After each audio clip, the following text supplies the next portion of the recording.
these are the 5 hardest SAT questions ever. No one could solve them so far. Students either can't solve the questions or they spend a lot of time solving the question and still solve it wrong. If you're new here, my name is Mobin. I got a perfect math score on my SAT and I've helped so many other students get a perfect math score with a 1500 plus on their next SATs in just few weeks. I put all these questions in a single PDF which you can download below the video so you can do the questions yourself and then watch this video for the video explanations. Make sure you do your best to solve every single one of these questions correctly, and if you do so, that means you can actually get an 800. So if you do so, just comment I will get an 800 below this video, because you will get an 800 if you can solve all of these questions correctly. They are the hardest ones and I want to see how many of you are a perfect math scorer. Now, since you've downloaded the questions and ready to crush them, let's get started with question number 1. All right, the first question says we have a parabola right here. The equation of the parabola. The question says the equation of parabola is given where a, b and c are constants in the xy plane. The parabola has vertex at here and has 0 x-intercepts. Which of the following could be the value of a minus b minus c? This is what we're looking for. So this question is a very common type of question. It's a hard question that you can see in the second model, and it has 2 types. The first type, it gives us the vertex of the parabola, so we write it in the vertex form. The second type is where it gives us the 2 x-intercepts, then we have to write it in the x-intercept form.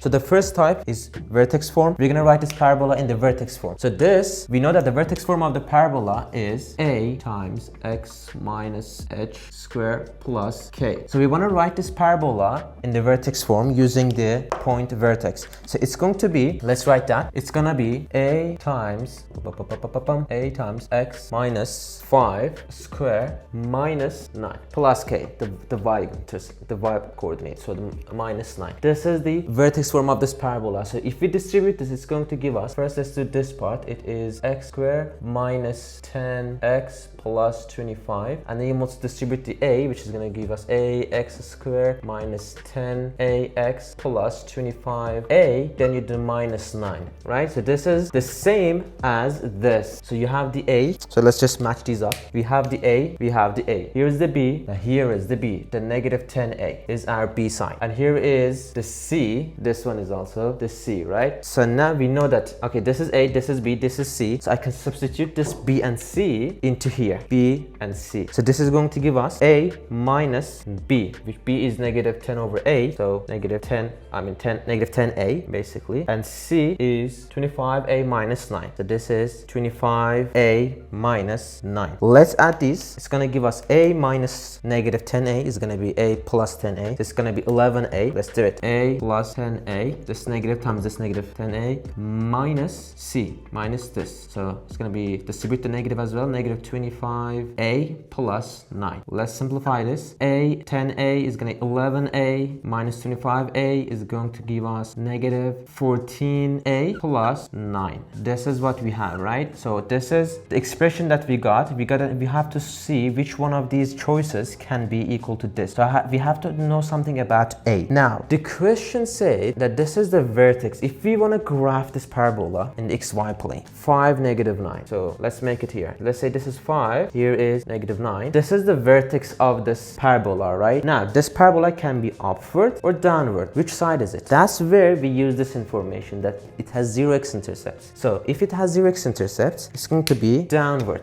And if the parabola is downward, then this means a is negative. You have to memorize this. If it's downward, a is negative. If it's upward, a is positive. So a is negative, then we're going to check the choices and see which one of these choices gives us a negative a answer. So let's check negative 41, choice A. That's negative 47. Sorry, negative 47. Let's say this is negative 47. Let's check the choices. So negative 14a plus 9 equals negative 47. Let's move 9 to the other side. It's going to be negative 14a plus equal negative 47 minus 9 is negative 56. Now negative 56 divided by negative 14, a is gonna be negative 56 divided by negative 14. It's gonna give us a positive number, right? Negative over negative is gonna give us a positive number. So this is a, because a should be negative. So you got the idea. This is like how we're gonna do it. So let's check the choice B, negative 5. Now in this case, like whenever you get a question like this that you have to check the choices, usually it's choice D. That's what happens, because they intentionally put it into choice D because you need to check the choices to be able to solve this question. So you waste time through these and then get into choice D. I'm gonna check choice B as well, then we can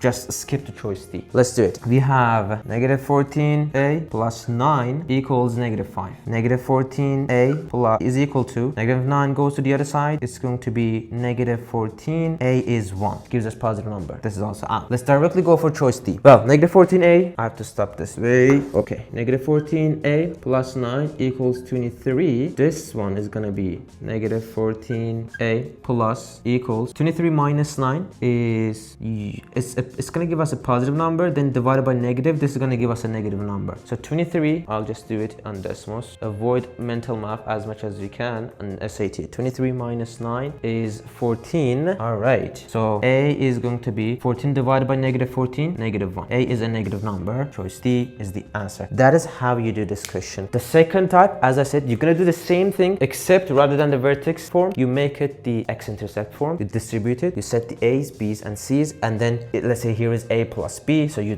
put the A, you substitute the B here in terms of A, and you solve that, and then you use the other information that is given to see is A positive, is A negative, or maybe the question already says that A is a number, is an integer between these two numbers, so you put those two numbers and you figure out, right? So that is how you do this question. Now here I want to show you one of our students, Sardar. Sardar was at 1200 score.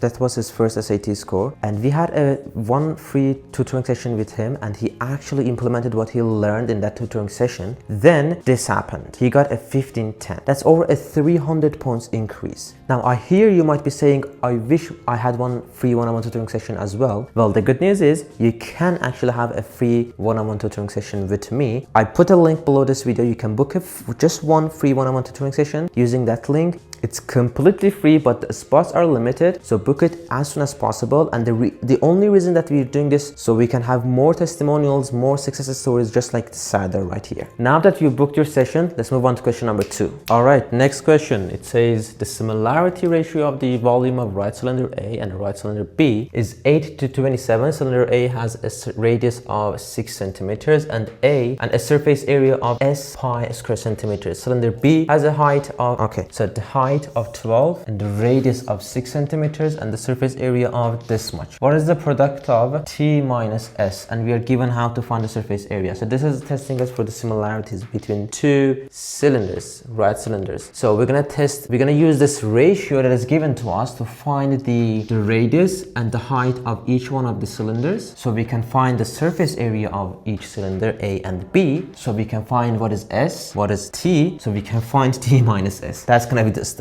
So let's go. So the question says we have the volume of the right cylinder A to the right cylinder B is 8 over 27. Here is the volume. So we have the one-dimensional ratio, two-dimensional ratio, or three-dimensional ratio. Here it's giving us the ratio of the volume, which is three-dimensional ratio. So if we have, so here I'll just show you all of those. One-dimensional one, which is the sides. Let's do it this way. Let's put the one-dimensional over there and say, so let's say the cylinder A, cylinder B, we're looking for one-dimensional means the ratio between each one of the sides. So the height, for example, if the height of this is, let's say 2, and the ratio in one-dimensional is 4, so the height of B is going to be 2 times 4, which is 8. That's how we do it. So we have one-dimensional, we're going to have the two-dimensional thing, and three-dimensional. We are given the ratio of in three-dimensional, the volume, which is 8 over 27. So 8 over 27. To go from three-dimensional to the one-dimensional, that's what we want to do, because we want to find the ratio between heights and the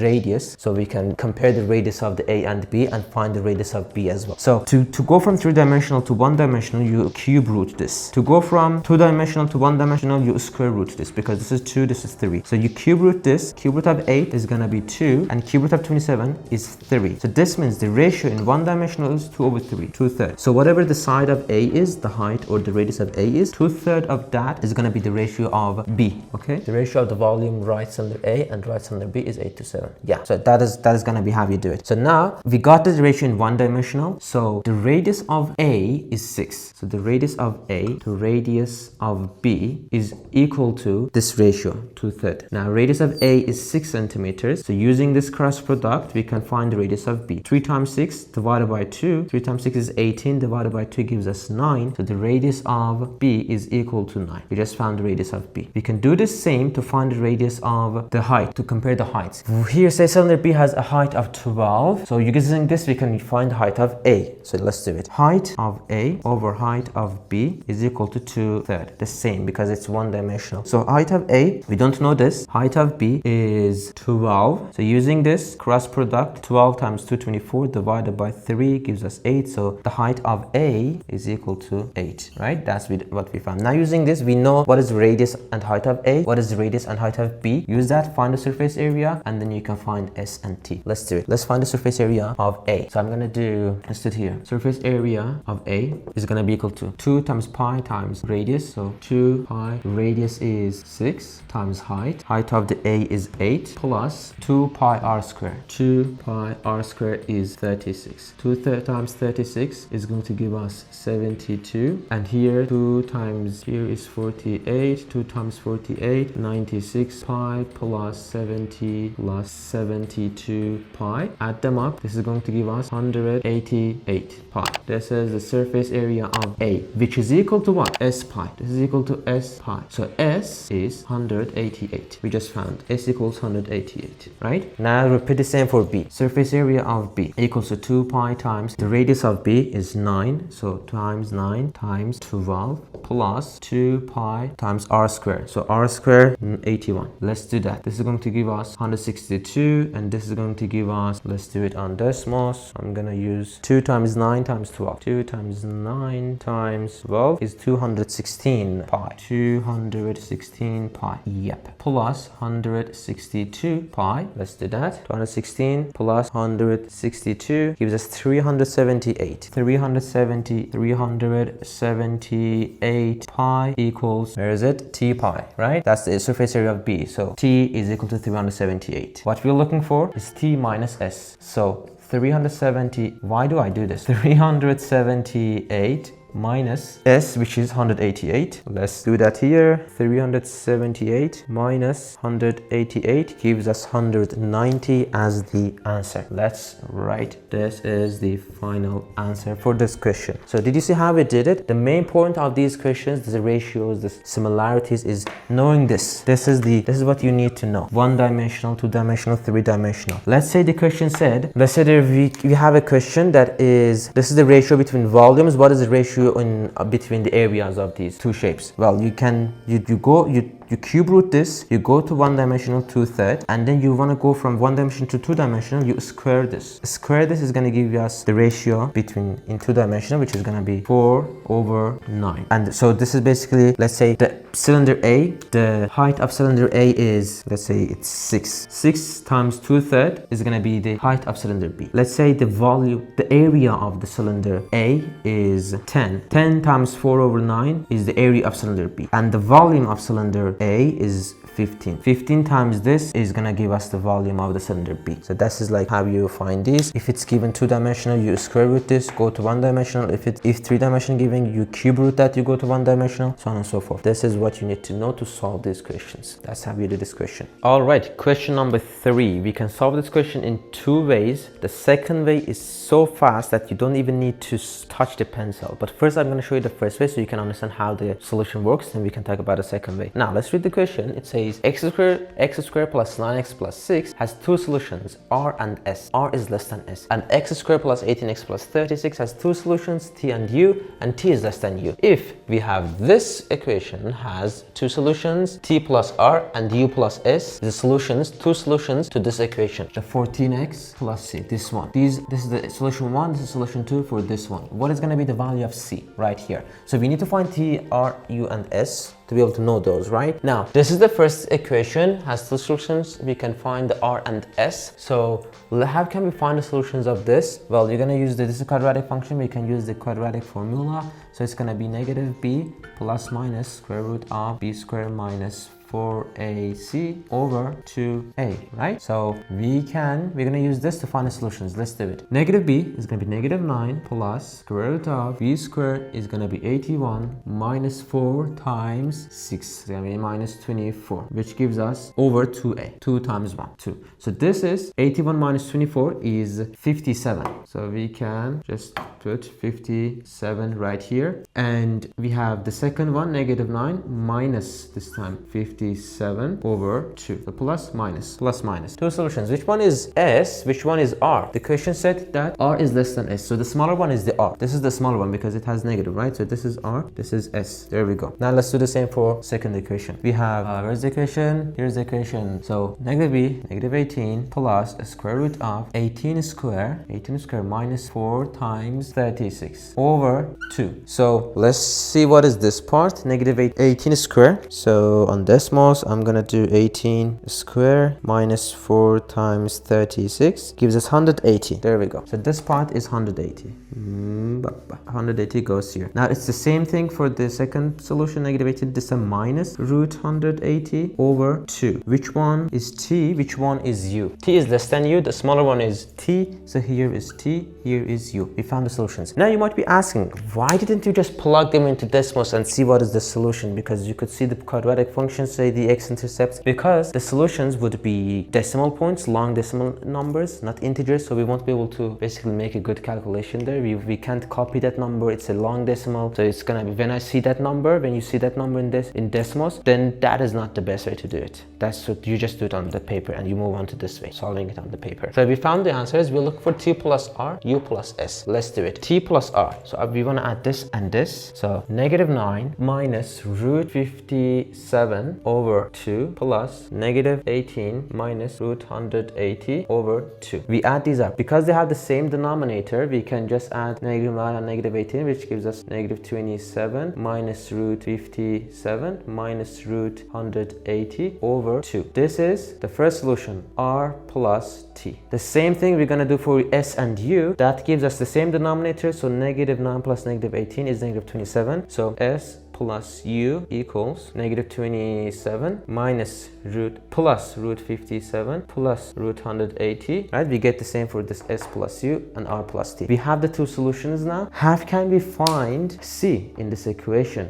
Well, we can do this. We know that the product of the solutions for the quadratic equation is c over a, right? So here, like in this quadratic function, we know that the product of solutions is c over a and the sum of the solutions is negative b over a. This is two crucial things that you have to memorize. So the product of the solutions is c over a. A is 1, so basically c is the product of the solutions. So c over 1 is equal to product of the solutions, which is t plus r times u plus s. These are the product of the solutions, right? So I can multiply these two solutions, put them into decimals, and see that is going to be equal to what? That's going to be equal to c. So let's do it right here. Let's multiply the solutions. We have negative 27 minus, negative 27 minus root 57 minus root 180. This whole thing divided by 2. Now this multiplied by the same thing this time with the positive numbers, plus root 27 and plus root 180. That gives us 72.35. So you round it to the fourth digit, it gives us 72.35. So c is equal to 72.35. This is the answer to this question. Now the second way to solve this question is subscribing to the channel. Yes, that's the one more step to be a decent hacker.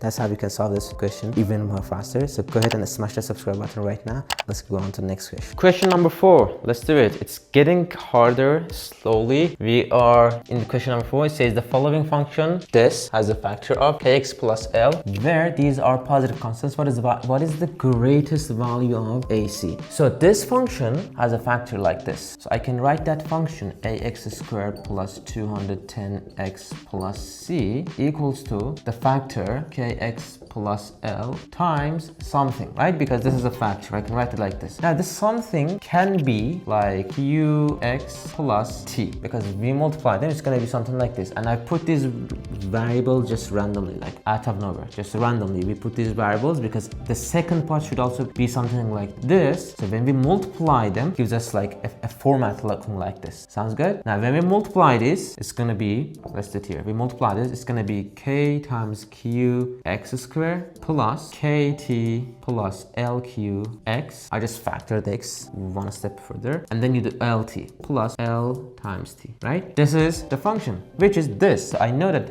okay, this is a, this is 210, and this one is lt, see, right? We're looking for the maximum value of ac. So we know, right now we see that kt plus lq is equal to 210, and a times c is gonna be kq times LT. We want this to be maximum value. So here we can put like different numbers into KT and LQ that the sum gives us 210, right? But we want the multiplication of these numbers to be the maximum value. First of all, I want to show you this. Like I have KT here, but I don't have KT here. I have KQ. But because the product, this is the multiplication between them, we can write this because KQ is basically K times Q times L times T, right? I can write this as KT times LQ. Doesn't matter if you do 2 times 3 or 3 times 2, right? So I can change these names, KT and LQ. We can do that, right? Now, see, I have KT, LQ, KT, LQ. Here, the sum of them is 210. The product of them, we want to be the maximum value. If you have two numbers that you don't have the sum and you want the product to be the maximum, those two numbers should be equal numbers. Because imagine we have a quadrilateral, right? The sum of the lengths, perimeter of the equilateral is, let's say 10. We want the area of that the quadrilateral, the same quadrilateral, to be maximum. So it's gonna be maximum if that quadrilateral is in a square. So the sides are equal. So that's how, like, we know that these two sides, these two numbers should be equal. It's a little bit vague. Let me just give you an example. Let's say example. Two numbers, the sum of them, let's say x plus y, sum of them is 4. Now x can be 2, y can be 2, or it can be 1 and 3, right? But the product of these 2 times 2 is 4, but 1 times 3 is 3. This gives us the maximum product because these two numbers are equal. So the same rule happens. Like, this is a rule that you need to be memorized. So this here, the same thing happens. The sum is 210, product we want it to be maximum, so these should be equal, so this should be equal. Which two equal number gives us 210? 105 and 105, right? So 105 times 105 is going to be the maximum value. That is the answer. 105 times 105. When we do that in Desmos, that is going to give us 105 times 105, 11025. So this is 11025 as the answer. This is the answer to the question. This is how you do this question. You just need to know this rule. The rest is easy, and you can factor it that way. You do this, you say, okay, so both of them should be equal to be able to have the maximum product. So that gives us 11,025. That's how you do this question. Let's move on to question number 5. All right, the last question, the hardest one. This is the hardest % question on SAT. If you can solve this question correct, just comment down below that you've solved this question. I'm gonna reply to your comment. Let's do this question. It says the numbers a, b, c, p, and w, all the variables, are positive constants where b is larger than c. Okay, let's have this. The number a is this much % more than the positive difference between b and c, and c is this much % of b. If a is p % greater than c and c is w % of a, what is the value of p times w? Round your answer to the nearest integer. I said it's gonna be hard. Just pause the video, try to do this question yourself as much time as you need to solve this question correctly, and then we can check it together. So I'll do the question. We have the number a is this much % more than the positive difference between b and c. So here, right here, I'm going to mention about this more than, this much % more than. So if something is 100% more, let's say a is 100% more than b, that means a is 2 times b, right? A is double b. If something is 100% more, it is 2 times. So how we do that? If it's 100% more, then this means it's 2 times. So what I did, divide this by 100, then add 1. Because if I divide this by 100 is 1, then add 1, it gives me 2. So if you're gonna do the same here, this is this much % more than. This doesn't mean that it is 11.56 times. No, this is, you divide it by 100, then add 1. It's 12.56 times. So I'm just translating, equals 12.56 times what? Positive difference between b and c. b minus c. Well, the question said b is larger than c, so b minus c is already the positive difference. It's going to give us a positive number. So this is the first equation that we have. I just translated that. The tricky part was that 11.56% percent more than means 12.56. You divide by 100 and add 1, right? That's how we do this part. Now, then it says C is this much percent of B. So C is equal to this much percent. You divide by 100 is 0.625 times B. This is the second equation. Now we're looking for if A is P% greater than C. Let's find it out. We want to find this. We want to find this so we can find basically P, right? We want to find the P. A is P% greater than C. It doesn't say A is P% of. So let's write first A in terms of C. I have B here. So I'm gonna substitute the B here there in terms of C. So we can write this. B is equal to divide both sides by this number. C over 0.625. Then we can plug this into B, right? It's gonna be 12.56 times C over 0.625 minus C, right? This is gonna be A. Well, now what we can do is multiply. Let's do this on Desmos so we can find, or let's first do this one. Let's multiply this by 0.625. So we have 0.625 as a denominator, so we can simplify that. It's going to be 0.625 C over 0.625 C. So now they have the same denominator. We can simplify them. So write the same denominator because this is going to be C minus 0.625 C over 0.625. Let's do this part in Desmos, see what we get here. So we have 12.56 times 1 minus 1C minus this much C. Let's see what is that. 1 minus 0.625 is this, divided by, not that, just this section, doesn't matter, but anyway, this, then this, divided by 0.625. All right, so we get from here, A is equal to 7.536. 7.536C. This much C. So if now we can convert this into percent, but it's not greater than. So if A is, let's say, example A equals 2C. This means A is equal to 200% of C, right? So it's how much percent more. If A is 2 times C, it's 100% more. So what did I do here now? It's the opposite of how we converted into this. We're gonna do the opposite of that to make this into percent. So 2 minus 1 times 100 now, right? So 2 minus 1 times 100, or this, which is here, minus 1 times 100 is gonna give us how much percent greater than. So this minus 1 is 6.536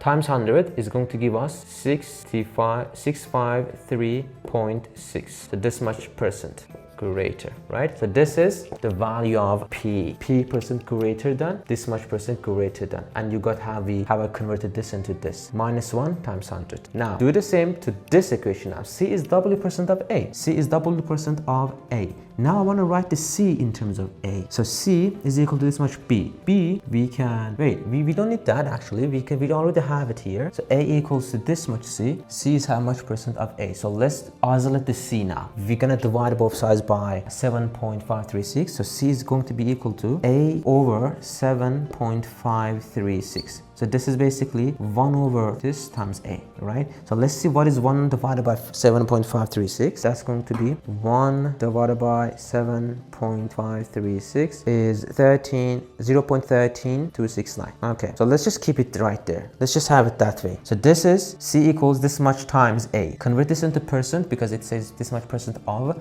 so multiply this by 100. So then W is going to be, from here we get that W is equal to 100 over 7.536, right? This is the W now. I converted this into percent. Now we're looking for P times W. We got the P, we got the W, let's multiply them and then we can round it to the nearest integer. So this is 100 over 7.536 is the W times P, which is 653.6. It gives us this number, 8,673. Rounded to the nearest integer is 8,673.